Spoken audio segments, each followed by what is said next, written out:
Chicken lollipop சாப்பிடலான்னு today நாங்கள் வந்திருந்த பிளேஸ் தான் மேரியோ. இங்கே வெஜ் அண்ட் நான்வெஜ்ல ஃப்ரைட் ஐட்டம்ஸ், ஜூஸ் அண்ட் நிறைய மில்க் ஷேக்லாம் இருக்கும். பட் நமக்கு மேரியோனால ஞாபகம் வருது என்னங்க, இந்த buy one get one offer மட்டும்தான். இந்த மெனு லிஸ்ட்ல இருக்க எல்லாமே வாங்கி சாப்பிடணும்னு சொல்லி ஆசைதான். பட் என்ன பண்றது, காசு இல்லை. ஸோ வந்து ஃபர்ஸ்ட் ஒன் பார்த்தீங்கன்னா நாங்கள் சிக்கன் நக்கட்ஸ் ஆர்டர் பண்ணியிருந்தோம். 5 பீசஸ் கொடுத்துருந்தாங்க. இதை வந்து மயோனீஸ்ல டிப் பண்ணி சாப்பிட ரொம்ப சூப்பராக டேஸ்ட்டாக இருந்தது. என்ன லைட்டாக சூடாக இருந்தது, அதனால நான் கொஞ்சம் ஊதி ஊதி சாப்பிட்டு இருந்தேன். டேஸ்ட் வைஸ் பார்க்க ரொம்ப சூப்பராக இருந்தது. நெக்ஸ்ட் ஒரு ஓரியோ மில்க் ஷேக் சொல்லியிருந்தேன். இதற்குத்தானே ஆசைப்பட்டாய் பாலகுமாரி அப்படிங்கிற மாதிரி நமக்கு பை ஒன் கெட் ஒன் ஆஃபர்ல 2 மில்க் ஷேக்காக கிடைச்சது. மில்க் ஷேக்லாம் குடிச்சிட்டு லாஸ்ட் ஒன் பார்த்தீங்கன்னா சிக்கன் லாலிபாப் வாங்கியிருந்தோம். இந்த பீஸ் எல்லாமே பார்த்தீங்கன்னா நல்லா ஃப்ரைட் பண்ணி கொடுத்துருந்தாங்க.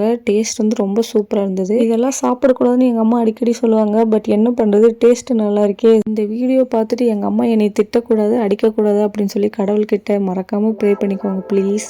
லாஸ்ட்டாக பார்த்தீங்கன்னா நாங்கள் சாப்பிட்டு முடிச்சுட்டு பில்லாக பே பண்ணிட்டு மேரியோக்கு ஒரு பாய் சொல்லிட்டு அப்படியே கிளம்பிட்டோம்.